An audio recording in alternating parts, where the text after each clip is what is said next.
We are going to be talking about the UN Global Indigenous Youth Forum. Yeah, thank you. So I'm Ilaria Firmian from IFAD, and I will be co-facilitating this event together with Jon.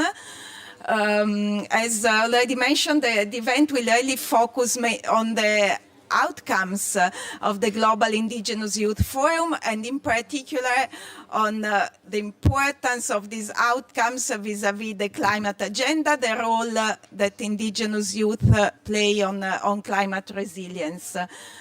Maybe just a quick word of introduction on the fact that 2023 has been an important year in Rome because we both have the Global Indigenous Youth Forum in October, and prior to that in February there was the Indigenous Peoples Forum at IFAD, and both have been very important moments in terms of consultation and exchange, in particular with the focus of Indigenous peoples' climate leadership. So now, without further ado, I give the floor to Atama for a spiritual opening. Pasiko di tirinang kay to da ko di tikin or word rinang kay ko komborong or inaot ko ni Rokyan. Nuntun ko do konduan do kayangon oikot o timpu ko hit kumahit Soviet no koin tovik maya kalansanan omrubaan I susundu I manararep do lolobon kiwatu maya dino ko hintongo oros do molohing. Uvang hontoy di humontoy karait dino ngaran nga dao sundu kiwatos ni iwatos dok o ko sunduan ipogun. Didi ayon maya kosunduan moy iyo no moy iyok no iyo sundu I wawa doko lintang doko ni daid kopirubaan do maya do iso gita tabangan onsoy no oy ronsoy rumikot no do orikot do isay no kohontoy kaya iya no ikosunduan di osundu.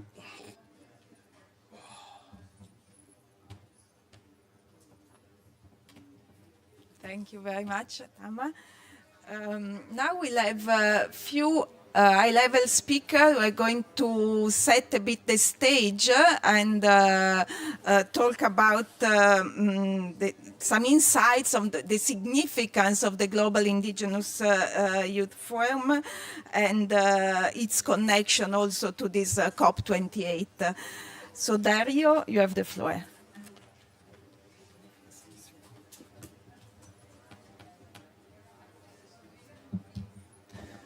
Muchas gracias, Hilaria. Saludo muy especial también a Jon y a todos y todas las presentes hoy en esta mañana. Saludo muy especial a la delegación de las juventudes de los pueblos indígenas, a todas y a todos.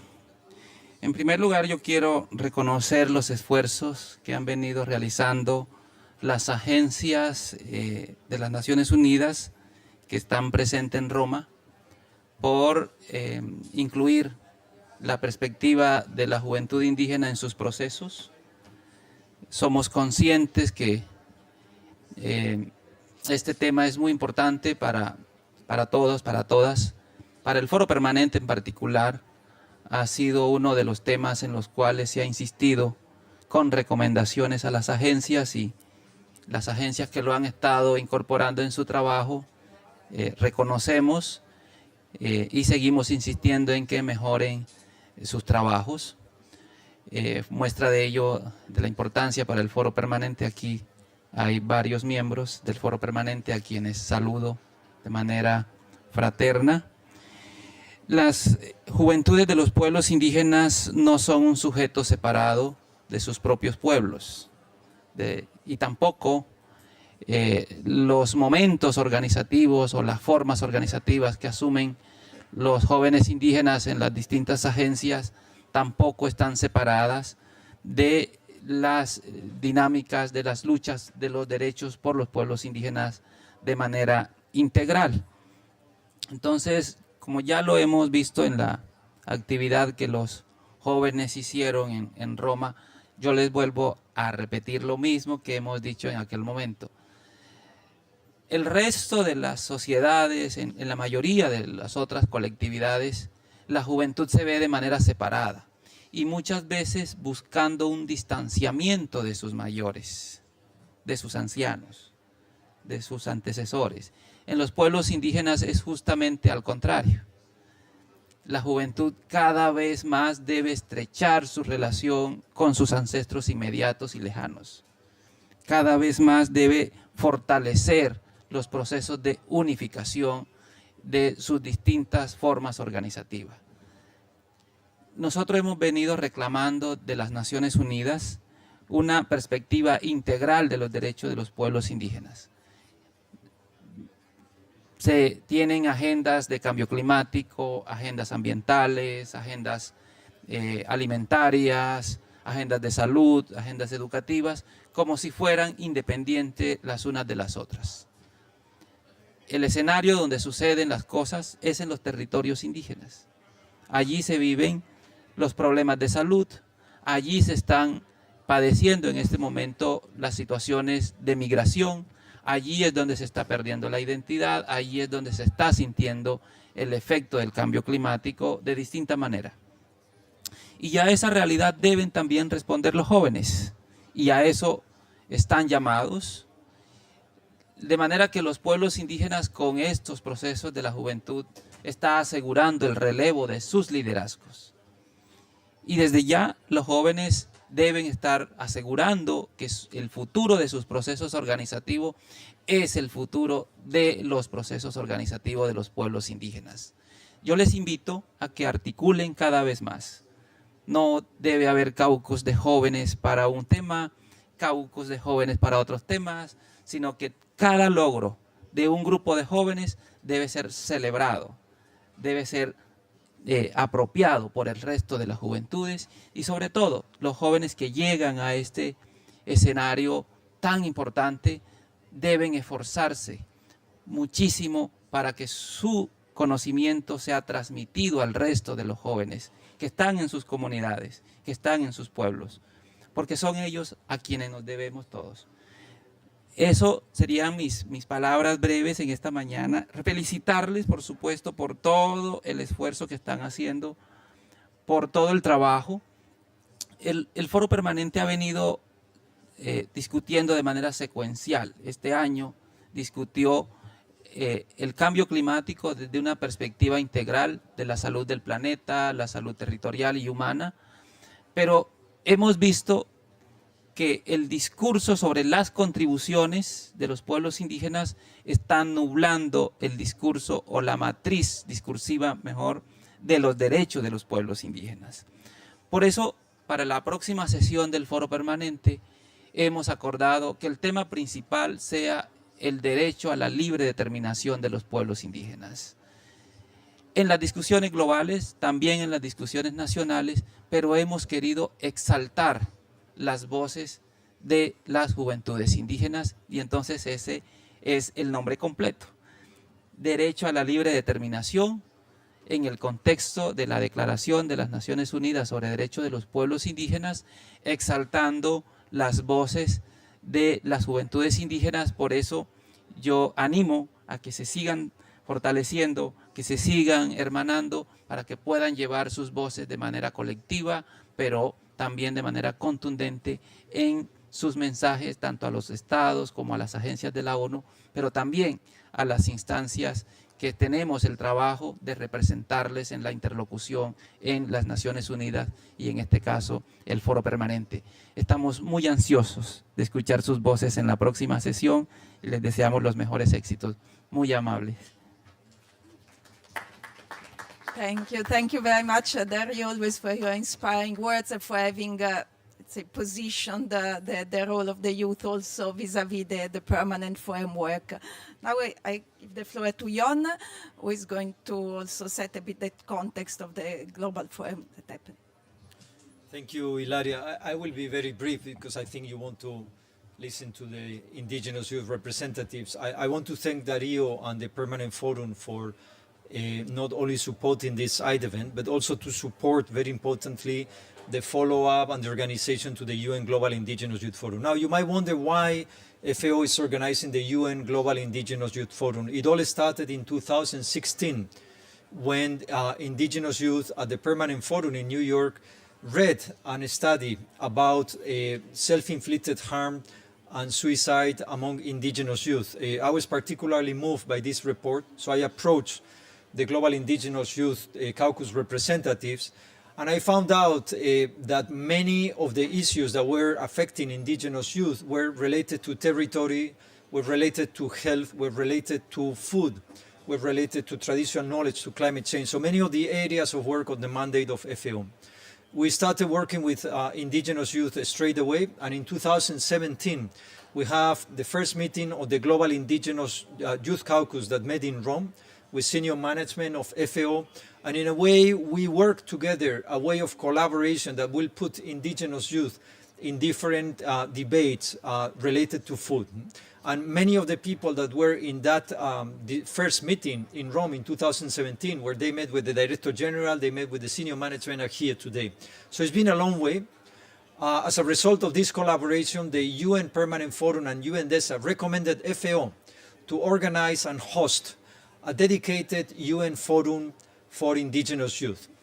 It took us more than 2 years to discuss with the Global Indigenous Youth Caucus about the governance systems, the participation of all the regions, the structure, the secretariat, the involvement of youth that might not be part of the Global Indigenous Youth Caucus but should also be allowed to participate.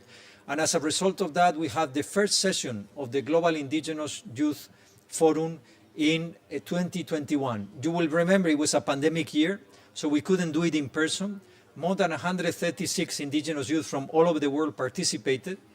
And the forum that takes place every 2 years, we made it coincide with IFAD's forum on indigenous peoples, so that there's that synergy and that collaboration that Dario was emphasizing that we need to bring together. 2023 is when we did, in October this year, the first in-person meeting of the UN Global Indigenous Youth Forum. We created an indigenous territory, you can see in the screen, thanks to the Sami people. They brought some nomadic tents from the Arctic, and we create a space, we create in a way a plenary for indigenous youth where they could meet with the countries, they could meet with the UN, they could meet with the Permanent Forum, with scientists, and discuss for 1 week the issues that are important for them. The result was a very vibrant declaration that the colleagues, the members of the Global Indigenous Youth Caucus are going to read later on. And I think we are all looking forward to see how these more than 186 participants that came from the 7 sociocultural regions and discussed intensively for 1 week in Rome, what is the vision that they have for their peoples, for their food systems, and for the future of indigenous youth. So thank you so very much, and I want to acknowledge many of you that are in this room, that were in Rome, for all the fantastic work that you did. Thank you so much, Hilaria, and over to you. Thank you, John. So now it's really time to hear from the indigenous youth representatives. And before going into the details of the declaration, we'll hear first from Martin Newman, who will speak on behalf of the co-chairs of the caucus.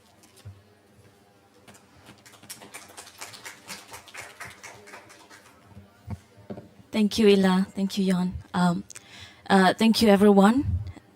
And today, for us indigenous youths, we are really full of gratitude, which has always been the central of our existence and which has always been guiding us in, as Dario rightly mentioned, for indigenous peoples, it is always our intergenerationality and intercontinentality and interregionality that it has always made us a very strong actor in safeguarding our planet, our Mother Earth.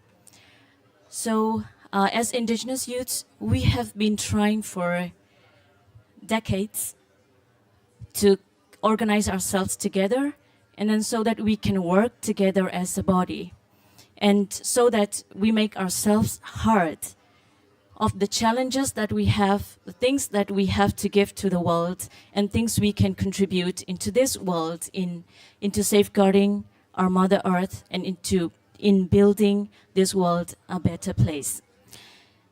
So we thank FAO and other partners in cooperating with us, in partnering with us, in materializing this dream of indigenous peoples, indigenous youths for so many years.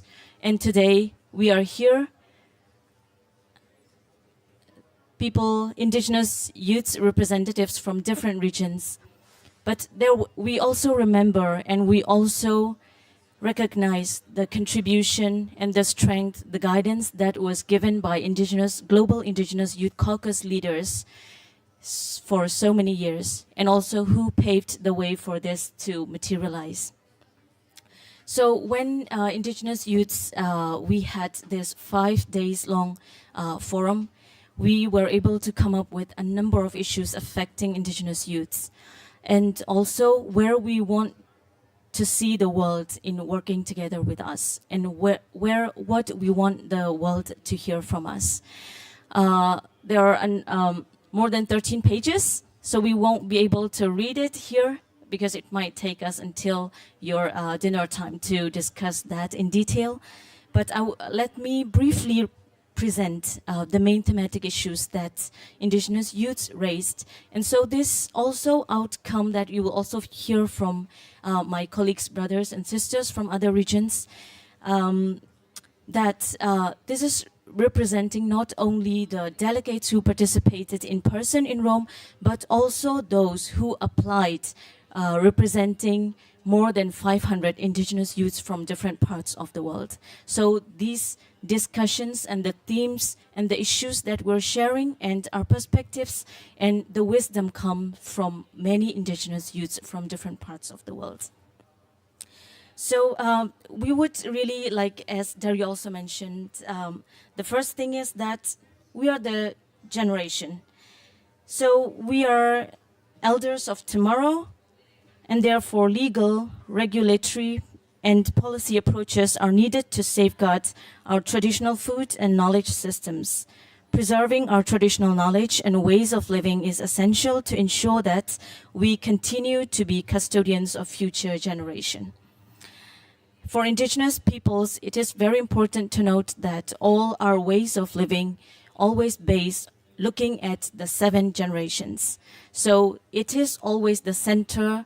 Sustainability and sustainable practices are always at the center of indigenous ways of living and knowledge, and we would really like to be the future custodians of these knowledge and systems. We must have land, water, and biodiversity security, recognition, and providing land tenure security to our traditional territories is foundational. Without our traditional lands and waters and associated life, we are forever disconnected to a fundamental aspect of what makes us indigenous peoples. And 3, we must be free from cultural genocide. Past and current actions that cause harm through the use of chemicals on our traditional food production systems are causing irreparable damages. The introduction and use of chemicals in these systems not only compromise the health of the environment and our communities, but such actions cause lasting harm and displacement, which add to other forms of genocide of our cultures. And 4, we must prevent green colonialism. With the rise of new food production methods that are conveyed as sustainable, some of these acts continue to have harmful impacts on indigenous peoples. Sustainability must be inclusive, respecting and upholding the rights and ways of life of indigenous peoples, ensuring that development does not come at their expenses. We must continue to prevent wanton extractivism in the name of development. And 5, we must be free from violence. Any form of violence, be it through territory encroachment or physical, not only causes immediate harm, but prevent us from fully realizing our inherent rights. And 6, we must safeguard our food systems, our health and mental health. By revitalizing and safeguarding our traditional food and knowledge systems, and by creating reliance on external food systems, we ensure our physical nourishment and spiritual and mental well-being, reaffirming the balance between the land and our peoples as part of our identity. The last but not the least is that we must not be subject to biopiracy and there be measured to protect indigenous biocultural intellectual property. Our biocultural and intellectual property requires protection against biopiracy. Unauthorized exploitations must cease. This knowledge has the potential to benefit the entire society, and it is imperative to implement robust safeguards for equitable indigenous peoples' participation against further exploitation. So these 7 thematic areas, we need to work together with all of you. We need to work together with UN agencies. We need to work hand in hand with the governments, states, member states. And we look forward so much. We launch here at COP, also due to the significance of this COP, incorporating a number of not only indigenous youths, but also the youth in general here at this COP.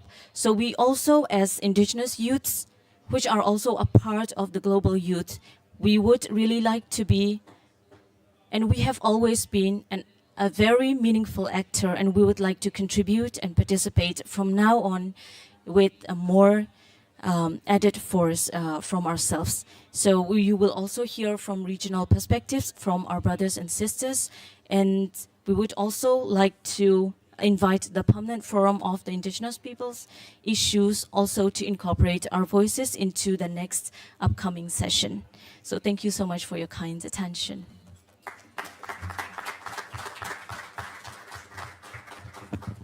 Thank you very much, Martin. So now we'll start hearing from the different socio-cultural region, and we'll start with Ivan Ingram, who will talk about the role of indigenous youth in the international mechanism. I think, perfect. Thank you, Ilaria, and thank you everyone for attending to hear us today and share our voices. The question that's been asked to me is to talk about the role of Indigenous youth in international mechanisms. And as you can hear from the story that Jon recounted of how we, as the Global Indigenous Youth Caucus and representatives of the 7 sociocultural regions, collaborated and worked together to create a forum and a space where Indigenous youth can share their voice, particularly in regard to climate action and on food systems. When we collectively work together, we can achieve great things. And so the contextual comments that I'd like to make around our involvement in international mechanisms really hone into sort of 3 primary areas that I'd like to highlight. The first is really around the skill set that Indigenous youth bring. We have the benefit of having the cultural learnings and understandings handed down to us from our elders, from our knowledge holders of the communities that we belong to and represent, but we also have had the benefit of engaging in developing our skills and our experience in other areas, such as at the Global Indigenous Youth Forum, we had representatives who were cultural leaders, human rights defenders, advocates, we had lawyers, we had scientists and entrepreneurs. So we bring a multidimensional skill set to the playing field. The second aspect, which really flows on from there, is the unique perspectives that Indigenous youth can contribute to the dialogue of human rights work and particularly in this space around food systems. We have the traditional knowledges that have been handed down to us, but also those skill sets that I mentioned before that we bring to the playing field. The third aspect is in areas of intersectionality. With the skills and the perspective we bring, we can enhance the way we engage in discourse where there is the synergies between our traditional knowledges, modern science, and how we will combat future issues for the globe as a whole.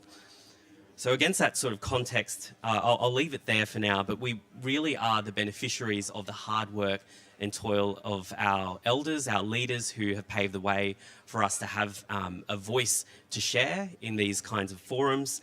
I welcome the comments made by the UN Permanent Forum on Indigenous Issues Chair, saying that the theme for this coming year is in relation to Indigenous youth, and that we'll be able to share our voice there and also continue the work that we commenced all those years ago in setting up a forum for Indigenous youth to share their perspectives and contribute to the global work. Thank you. Thank you so much. Thank you so much, Ivan. And we are going to move from the Pacific to Arctic and Central Asia, and we want to give the floor to Maraya Michurova.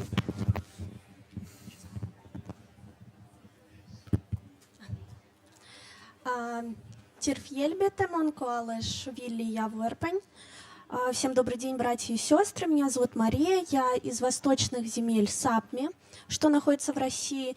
И мой народ традиционно проживает на Кольском полуострове уже более 8000 лет. И все эти тысячелетия мои предки жили в гармонии с природой, зная каждый уголок тундры, каждую каплю, протекающую в реках и озерах, с любовью и бережностью сохраняя то, что они имели.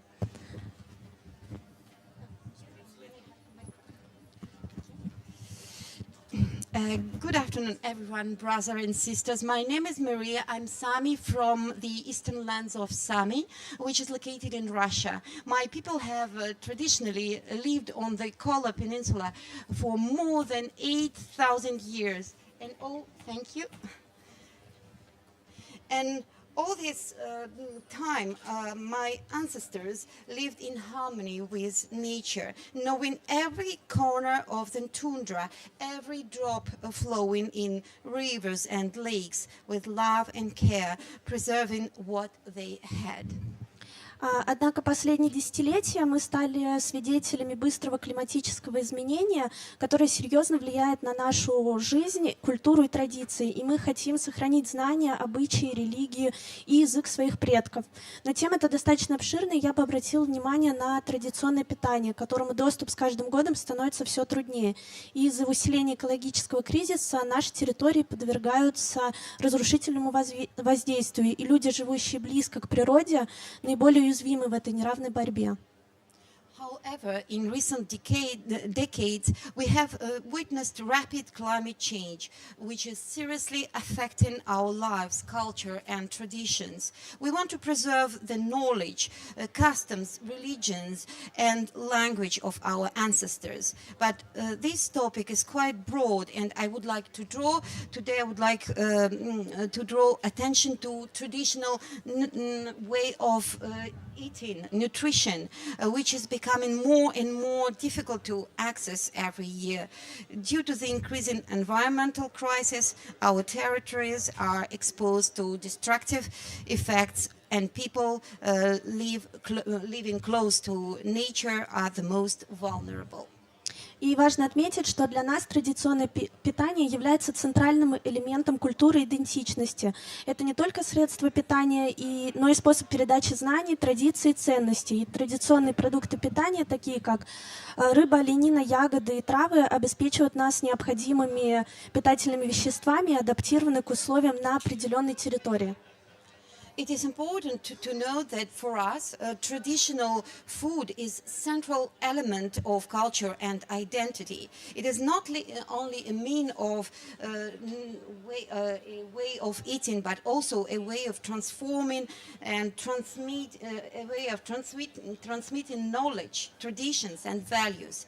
Traditional foods such our fish, berries, herbs, provide us with essential nutrients and are adapted to the conditions in a particular area. Однако с изменением климата и ухудшением экологической ситуации традиционное питание становится все менее доступным и устойчивым. Пожары уничтожают пастбища и леса. Это ведет к утрате и возможности охоты, собирательства и вынуждает животных к миграции. Обмеление рек сужает область рыболовства, что отрицательно сказывается на пищевой безопасности и экономической устойчивости. However, with climate change and environmental deterioration, traditional food is becoming less accessible and sustainable.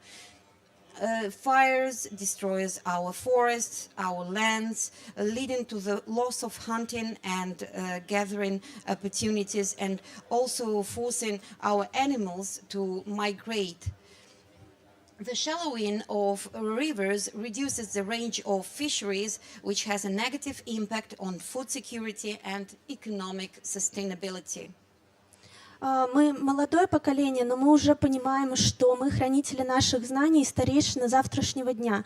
И поэтому правовые, нормативные, политические подходы необходимы для защиты наших традиционных продуктов и питания и системы знаний. Для нас также важно сохранить и передать знания о традиционном питании и методах добычи пищи следующим поколениям. We are a young generation, but we already understand our role as the custodians of our knowledge and the knowledge of elders for tomorrow. And therefore, legal, regulatory, and policy approaches are needed to protect our traditional food and knowledge systems. It is also important for us to preserve and pass on knowledge about traditional way of eating, food production methods to future generations. В целом решение этих проблем требует комплексного подхода, включающего в себя сотрудничество между всеми людьми, коренными народами и правительством, а также применением устойчивых подходов к земледелию, рыболовству и управлению ресурсами. И надеюсь, что наше слово будет услышано. Спасибо. Шурпаспе.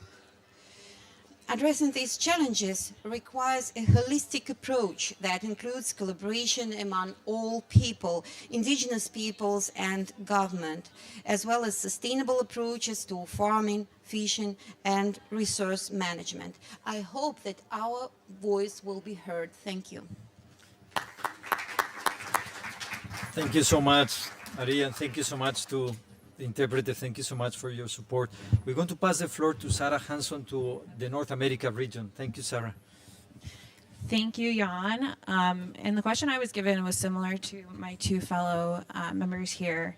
And the most easiest way to explain what we're doing in North America is land back. And for the rest of my intervention, I don't actually want to answer the question because to actually support us, UN agencies need to truly respect us, begin treating us as right holders and not stakeholders, giving us the space to actually talk amongst ourselves and not hear from dignitaries 90% of the time that treat us as a photo opportunity. In the space at COP and those within Rome, including the FAO, WHO, and IFAD, we hold the knowledge of many of the programs you're supporting internationally. Only giving us crumbs is not enough. It's not sustainable. We need equitable support to ensure we're able to access these spaces and ensure our survival as a global people. Not only do we need regionally reflected Indigenous youth committees in all spaces that want our perspective, but we also need to feel free to speak our mind. We will never get past this roadblock we're at for true change to happen if we are stifled by organizational and country politics. Not only through truly listening, only can be done through truly listening to us and engaging with us, not only in these spaces, but in our homes where you can truly understand why we're here. To close, I want to state that North America hasn't endorsed this declaration in solidarity with other regions who did not feel they were truly respected in this process. Thank you. Thank you so much. Thank you so much, Sarah. We would like to pass the floor to Atama Katama to talk about Asia and the actions on indigenous youth in the region. Thank you very much, Jan. It's good to see you. I saw you in 2017 as the GIYC for the very first time walk the pavements of Rome. And I'm very happy to be the cultural facilitator as an elder member of the Global Indigenous Youth Caucus. So we decided in 2016 that we want to maintain the memory, all the memory of our engagements at every UN meetings, from Permanent Forum to CBD to everywhere. And so that's why we had in 2016 passed a motion agreed by the Global Caucus that those leaders of the GIYC who want to continue after their mandate can do so as advisors. So I raised my hand to volunteer. So since 2017, when I was co-chair, it's 2023, I'm still here to bring the remembrance, the institutional memory of how we have engaged in these processes. We have done this since 2012.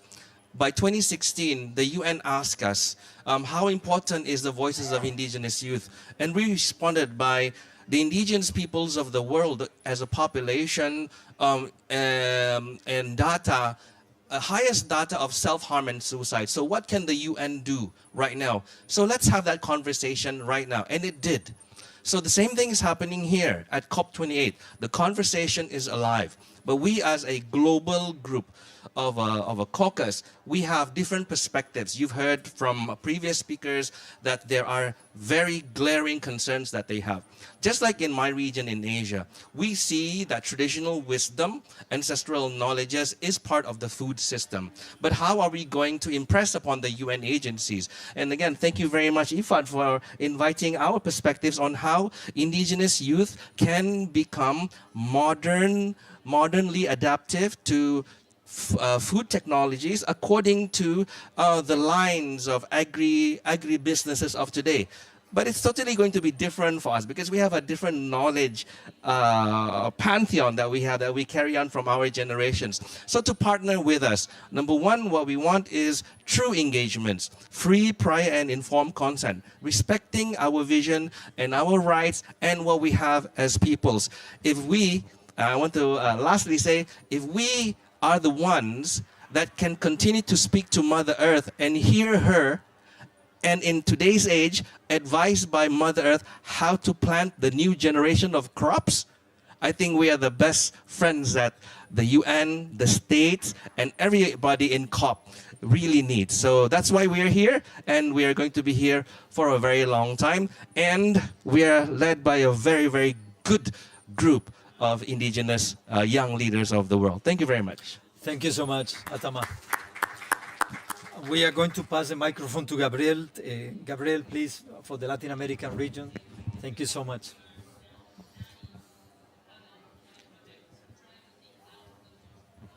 Hola, hola a todos y todas.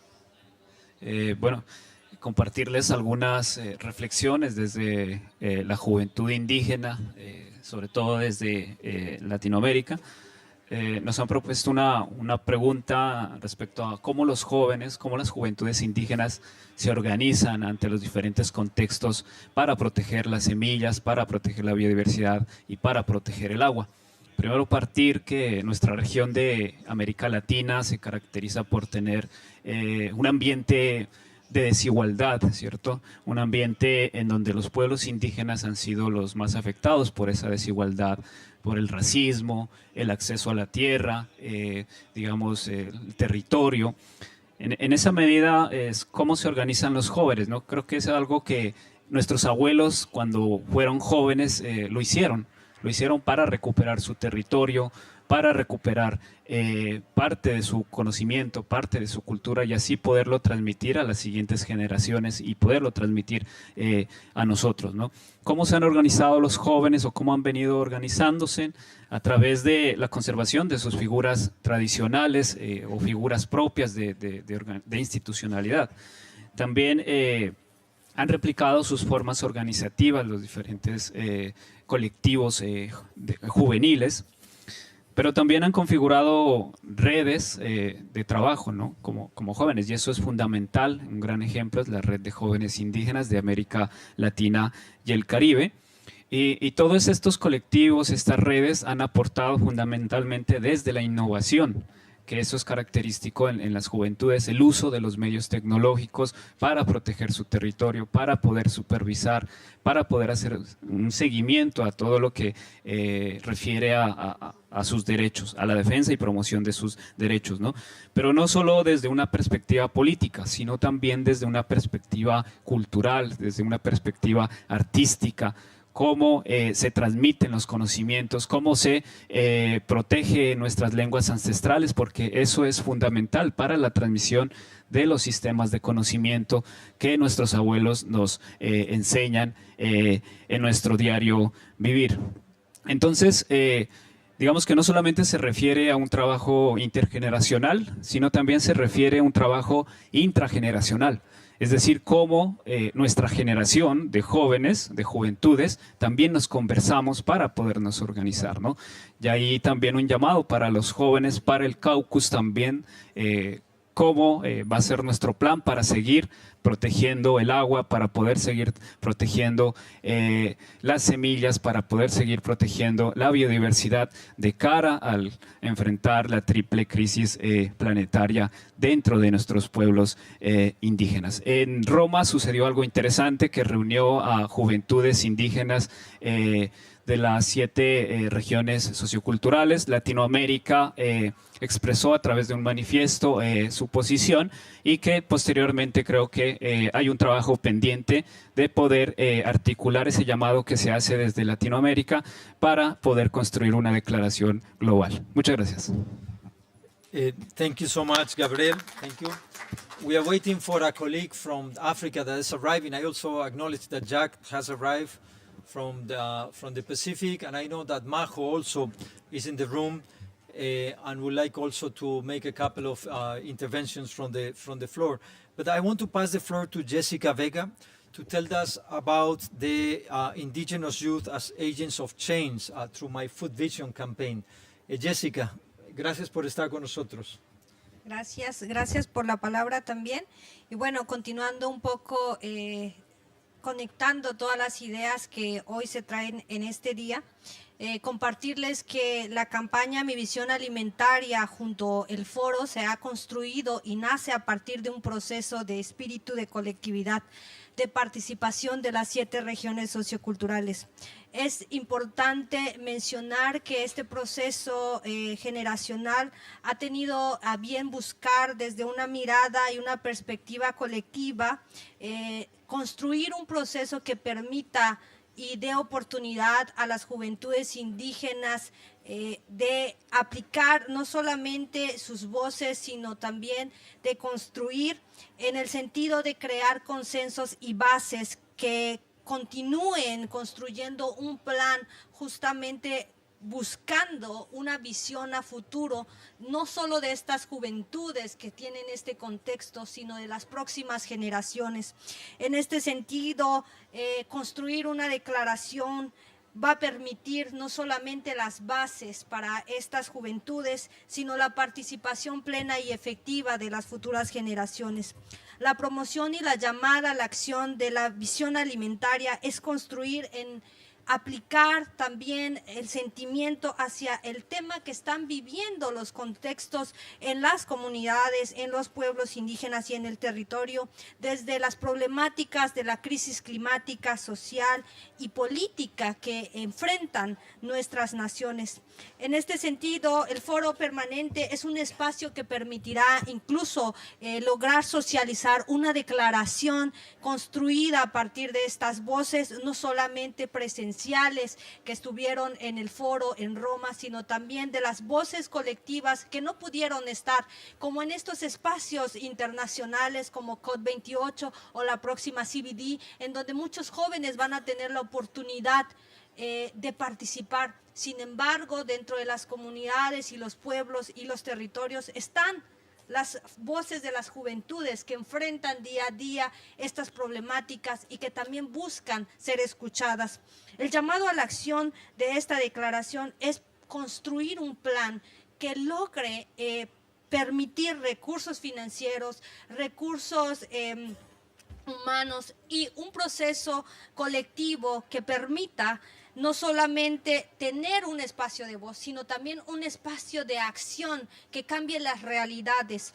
En este sentido, buscamos asegurar que también el foro permanente nos ayude a diseminar esta información y construir con la academia, las agencias de Naciones Unidas y otros colaboradores que se sumen al llamado de las juventudes a aplicar planes que resulten e impacten de manera positiva en los derechos colectivos e individuales de los pueblos indígenas. La visión alimentaria y la visión del Foro de Jóvenes Indígenas de Naciones Unidas tiene a bien buscar construir un espacio que permita a las juventudes indígenas de las 7 regiones socioculturales seguir construyendo por las futuras generaciones. Gracias.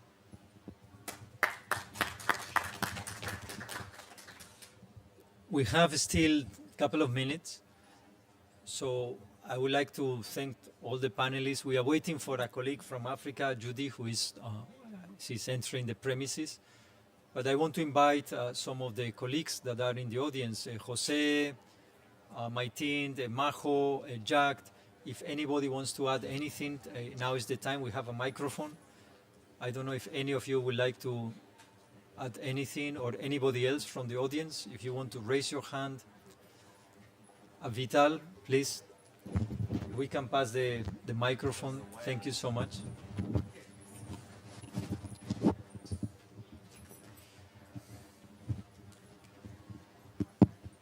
Thank you.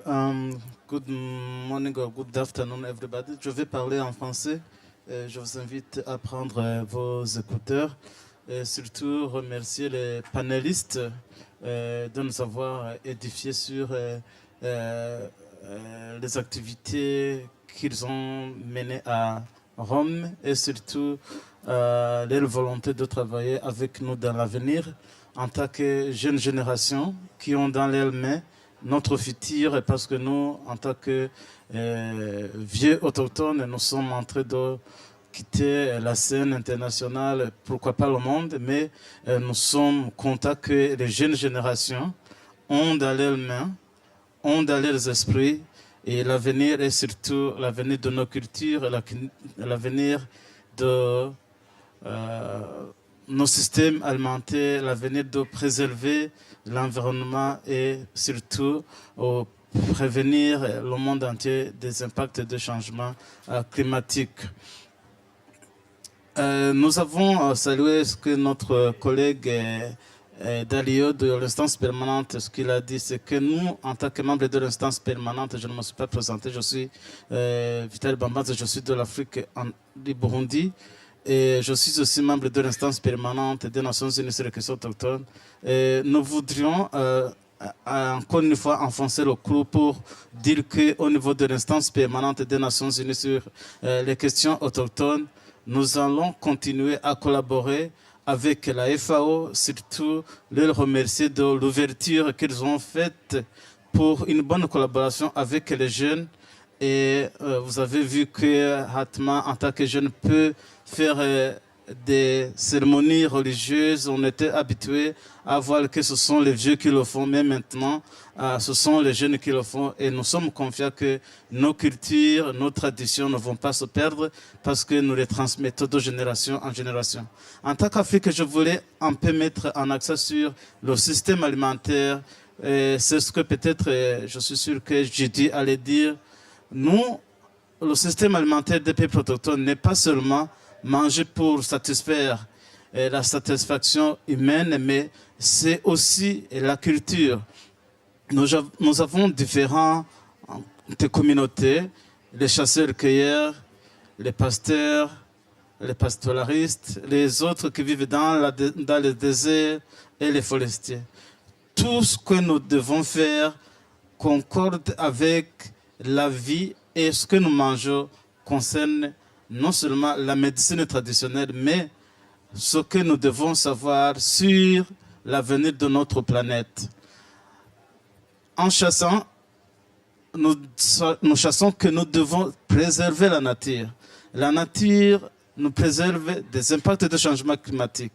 Nous devons protéger les forêts pour les forestiers et nous savons que les pastoristes, quand ils observent leurs vaches, ils vont savoir qu'il y a des conditions climatiques qui peuvent changer.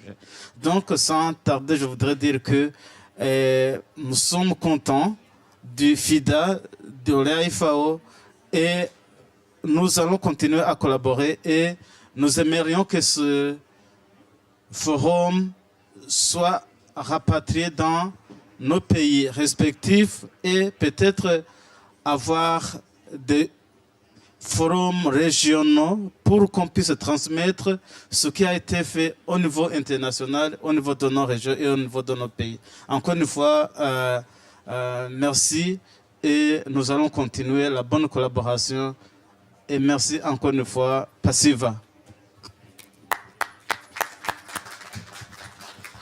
Merci Vital pour cette parole. Thank you, Vital, for those words. We're extremely honored that there's not only the chair of the Permanent Forum, but two of the experts of the Permanent Forum. So it's extremely important. And I think Dario spoke very loud, saying that the youth will be able to present the declaration in New York to enable those that continuation and that support. So thank you so much, Dario, for that confirmation. I think we are going to move to the closure. We have a little closure, and I acknowledge that Jack has arrived. Thank you, Jack, for being with us, brother, from the Pacific with Atama. But before doing so, I don't know if anybody else would like to take the floor. If anybody wants to, from the audience, would like to take the floor or express anything, please raise your hand. José, por favor. Sí. Okay. Bueno, ¿me escuchan? Sí. Muchas gracias a todos los presentes. Agradecer este espacio. Mi nombre es José Gudiño, soy de Indígena Puinave, Amazonía venezolana. Hemos estado apoyando este proceso junto con el Caucus Global y FAO desde el año 2021. En 2022 estuve también como punto focal de la región. Y tomando en cuenta el comentario que ha hecho el presidente del Foro Permanente y los esfuerzos que se están haciendo desde el Caucus Global y desde la FAO-FIDA, necesitamos que este proceso esté bien fortalecido desde cada región. Y por eso les animamos a que nos presentemos el año que viene en la edición del Foro Permanente y que presentemos esta declaración que sea global, que sea representativa de todas las regiones, porque nosotros somos no solo el presente, sino el futuro. Necesitamos estar unidos, necesitamos estar articulados, necesitamos estar fortalecidos, porque nuestros territorios, nuestros pueblos así nos los exigen.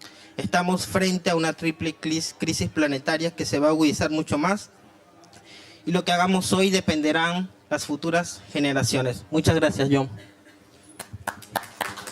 Thank you so much, Jose.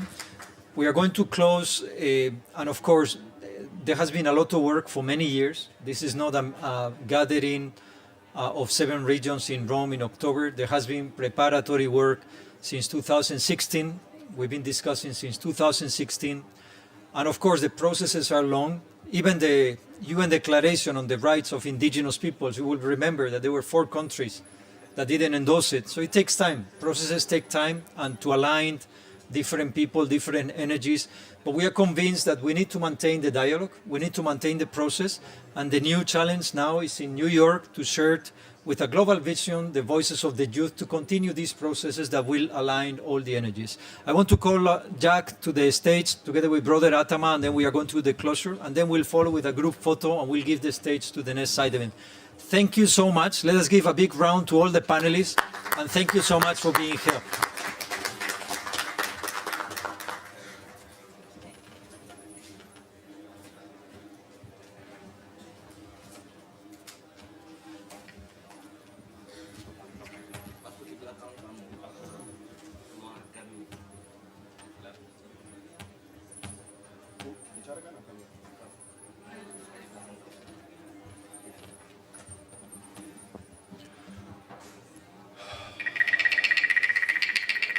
Yamaya, balapin murwa, balapin bibring alaking puja, balapin kulanganija, balapin birthday, docketing, malaking nija yada yakan, kanya,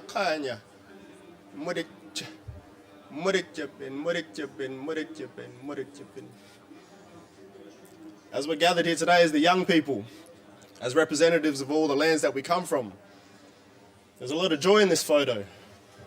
But behind those smiles, there's a lot of pain, because this is the time that we're in right now. And we're in this time right now because a lot of people lost their roots, forgot who they were. We as the Indigenous youth have been born into this lifetime to remind people who they are and the obligations that are attached to that. This is my second COP. The first year I was naive. I was optimistic. This COP, I'm disillusioned and I'm scared, because there's a lot of complacency here. There's a lot of complacency, and it's the same story being told again and again. Us Indigenous people being pushed into a corner and told, you got to make do with these scraps that we're giving you. If you want this money from the Loss and Damage Fund, you're going to have to take it through carbon markets, even though carbon markets is not a solution. It just gives the most profitable polluters a chance to give some of those profits to Indigenous people so they get a badge of authenticity, saying that they can continue to pollute. But we as an Indigenous people, as the Indigenous youth, above all, we have the greatest vested interest in the radical changes the world needs to be realised. And so as we come together, we as Indigenous peoples, we have the power of bringing that good energy. White people know how to bring that bad energy and to manipulate people through fear, through shame. And we as Indigenous youth, we are here with that pride in our hearts, with that love in our hearts, and we're speaking from that. We're moving from that with hopes that we can catalyse that change that we need to see in the world. So as we do a little ceremony here today, me and my brother, we're calling on those good spirits that reminded of us of who we are and who we are obligated to.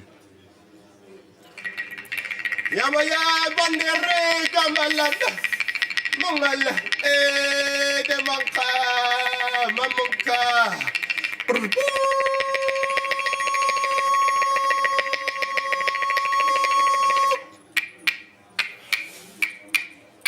Demo mamunka gadi da janam balapin ni jang alekin barangwa barangalekin pretty wa tokarting modikchabe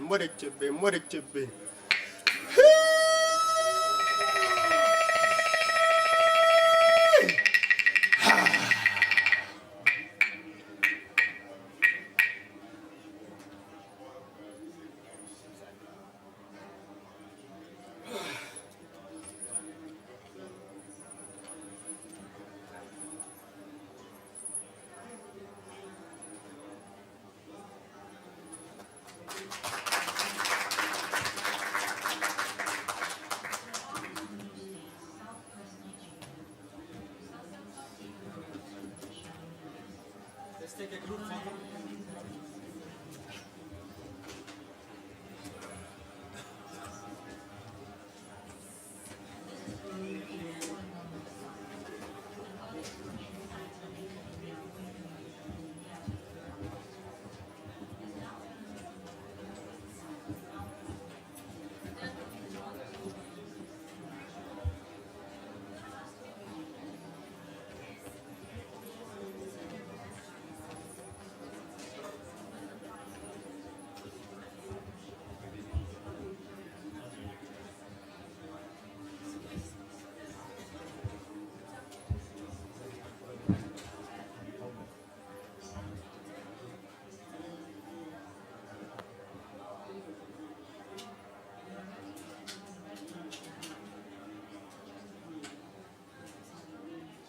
Winnie, come. You're part of this family. Come. Winnie, come. Please.